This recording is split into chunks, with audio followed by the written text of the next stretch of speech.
Salve Roma Eterna! Tudo bom, amigos? Sejam muito bem-vindos à aula de República Romana. E se você ainda não assistiu a aula sobre a monarquia romana, que é a aula anterior a essa, na sequência de aulas sobre a história de Roma, assista antes de ver essa para você pegar todo o contexto, tá?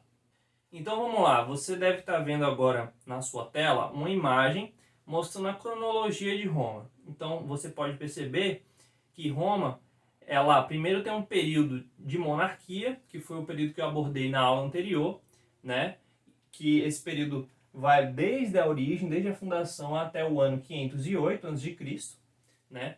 Do ano 508 ao ano 30, ainda antes de Cristo, você tem o período da República, que vai ser o período que eu estarei abordando agora aqui nessa aula. E do ano 30 em seguida aí já é o Império, tá? Bem, a sociedade romana, tanto da época da monarquia quanto da época da república, ela é dividida basicamente entre patrícios e plebeus. O que significa essa palavra patrícios? Patrícios, pessoal, vem da palavra patre, ou patres, que significa então pai. Os patrícios, eles eram aqueles que eram descendentes dos primeiros pais de Roma. Ou seja, quando Roma foi fundada, na época da monarquia, você tem os primeiros homens, os primeiros pais, digamos assim, que eram pais de família mesmo, né?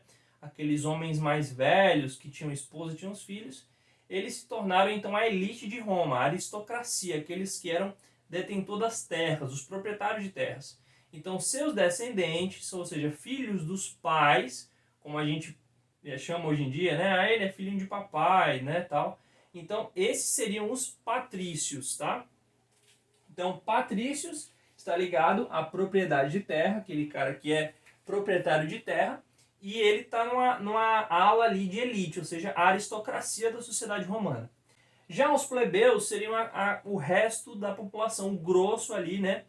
Digamos assim, a camada mais pobre, se bem que os plebeus, mesmo eles não sendo proprietários de terra, eles podiam ser comerciantes e exercendo essa atividade do comércio, né, do mercado mesmo, eles então poderiam enriquecer através do mercado. Mas mesmo assim eles não se tornavam patrícios.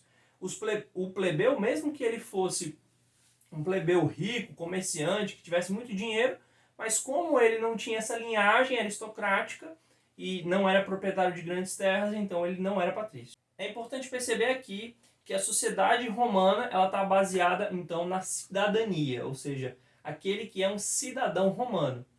Dentro dessa categoria de cidadão romano, a gente vai poder eleger apenas aqueles que eram maiores de 15 anos de idade, então a idade mínima aí, né, para passar para a maioridade era bem menor do que a gente conhece aqui no Brasil, né? Aqui no Brasil já foi de 21 anos, depois agora é de 18, né? E para votar 16, a partir dos 16 você já pode tirar seu título, já pode votar. E aqui na época de Roma, a partir dos 15 você já era considerado um cidadão.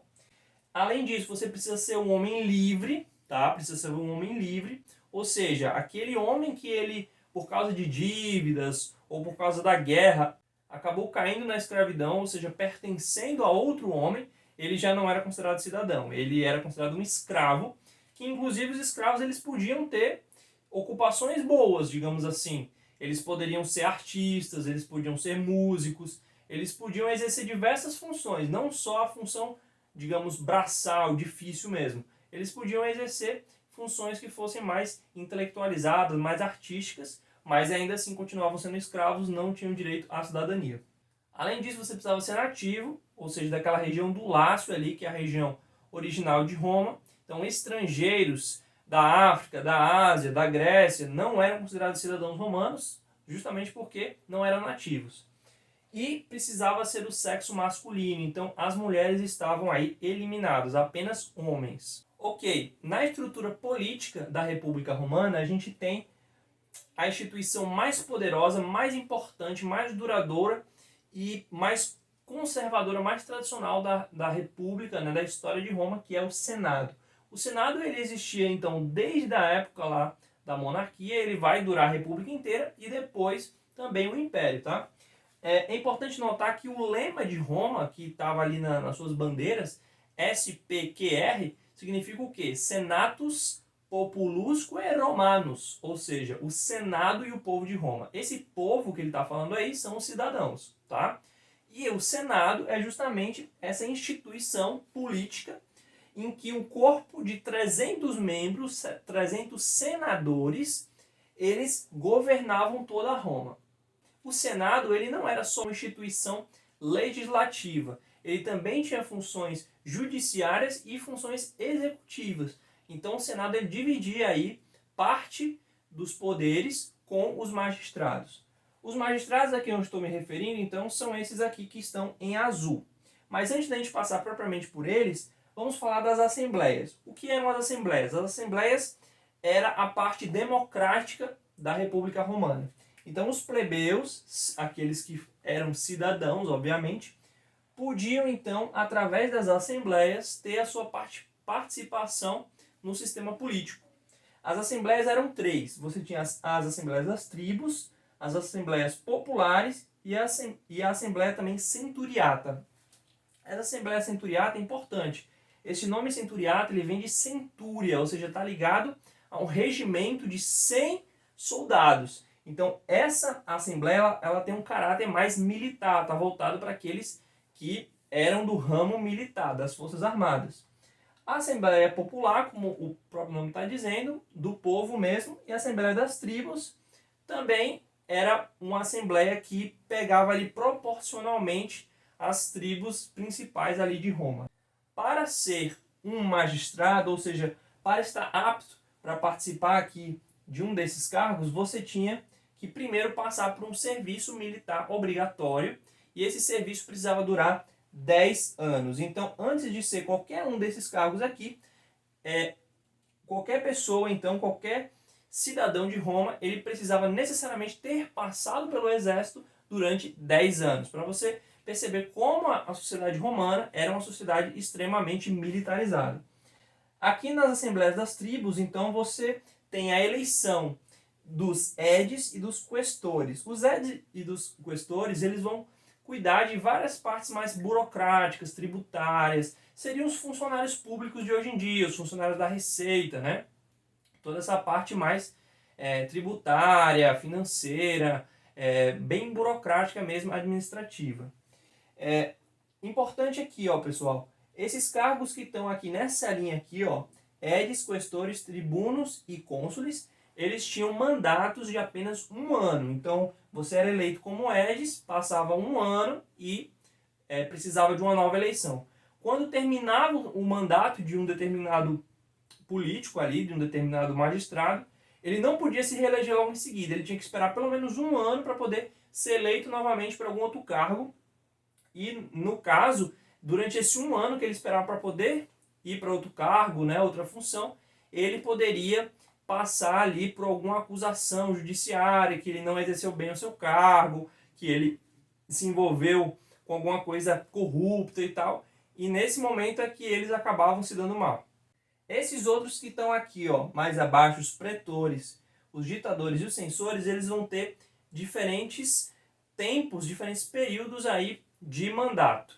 Já a Assembleia Popular, ela elegia os tribunos. Os tribunos, então, eram os representantes do povo, eram os representantes justamente dos plebeus, né? Tanto que esse nome era tribunos da plebe. Então, ela, aquela parcela de população que podia dar a sua voz, né, em uma sociedade que era governada pelo Senado, ou seja, pela aristocracia, mas tinha aqui os tribunos que poderiam, então, tentar ali reverter as coisas a favor da plebe, tá? Já na Assembleia Centuriata, você vai ter agora 3 tipos. Você vai ter os cônsules, os pretores e os censores. Os pretores, eles cuidavam da justiça, então seria mais ou menos o que a gente conhece hoje como desembargador. Cuida mais da parte da justiça. Os censores, eles cuidavam ali do censo da população, né, o recenseamento da população, e eles também estavam ligados com a censura, ou seja, os bons costumes. Quando você tinha algum magistrado ou algum senador, né, que estava infringindo algum bom costume, estava sendo desonesto, enfim, estava ferindo ali o pudor público ou algo que estava escandalizando ali a sociedade, então os censores eles iam aí para resolver isso aí. Já os cônsules eram dois. Os cônsules, eles eram os mais importantes, podemos dizer assim. Por quê? Porque eles é que faziam mais o papel de executivo. Então eles eram como se fosse um papel ali semelhante do de rei. Só que na república você tem dois cônsules, né? Dois cônsules. E esses cônsules, então, eles dividem o poder entre si. Enquanto que na época da monarquia você só tinha um único rei. Então esse único rei ele tinha concentrado ali o poder nele. E os cônsules aqui, eles dividem esse poder. Os cônsules, eles vão ter dois nomes distintos. Então, você vai ter um cônsule que vai ser o Magister Populi e o outro cônsule vai ser chamado de Magister Equitum. Se a gente for traduzir literalmente, esses dois títulos aqui, você tem o mestre do povo e o mestre dos cavalos. Então seria mais aí demonstrando que um estava ligado à cavalaria e o outro estava ligado ao povo. Quando a República Romana passava por um momento de crise, um momento que a instabilidade social, política estava muito grande, estava uma iminência ali de ter um colapso, de virar uma anarquia, então nesses momentos era decretada uma lei marcial, um estado de emergência, e era eleito então um ditador. Esse ditador, ele estava acima de todos os outros magistrados, né? Então ele tinha agora poderes que nenhum outro magistrado teria em situação de normalidade, porém esse tempo de ditadura ele estava previsto para apenas 6 meses. Então durante 6 meses esse ditador tinha praticamente um poder absoluto para resolver aquela crise, o que estava causando aquela instabilidade. Depois desses 6 meses, então, voltava-se à normalidade. Por último, o que foi os triunviratos, tá, pessoal? Essa palavra triunvirato significa uma aliança entre 3 homens, ou 3 políticos, ou 3 cidadãos. Então aqui você tem 3 pessoas extremamente importantes que vinham de cargos muito importantes e que eles se aliavam politicamente para poder levar a república justamente pelos rumos que eles achavam ser o mais interessante, o melhor, né? E aqui eu coloquei o exemplo do último triunvirato, que é o triunvirato que vai marcar a ruptura ali da república para o império. Então vai ser o triunvirato de Marco Antônio, Lépido e Otávio. Esses 3, então, eles vão assumir então o controle da República Romana, né? O Marco Antônio era general, cuidava mais da parte militar, e ele tinha uma rivalidade ali muito grande com o Otávio. O Lépido é quem fazia aquela ponte ali entre eles dois para tentar amenizar, para que eles não rivalizassem tanto. Mas vai chegar um determinado momento em que o Lépido vai ser expulso de Roma, ele vai se exilar, e então Marco Antônio e Otávio vão se enfrentar diretamente. Isso vai causar uma guerra civil em Roma, e a partir desse momento, quando Otávio vence Marco Aurélio, então ele ganha o título de Augusto e se torna o primeiro imperador romano. Bem, pessoal, a continuação dessa aula vocês vão ver na próxima aula, que vai ser sobre o Império Romano. Aqui eu tentei fazer de uma forma bem resumida, bem sintética, mas a próxima aula vai ser mais longa, mais extensa, justamente porque o período do Império ele é o maior mesmo, então a gente vai precisar de uma aula mais longa, detalhando melhor, explicando toda a questão do Império. Deixe o seu like, deixe o seu comentário, compartilhe esse vídeo com quem você sabe que está estudando esse assunto e quer aprender mais sobre ele. E até a próxima. Um abraço.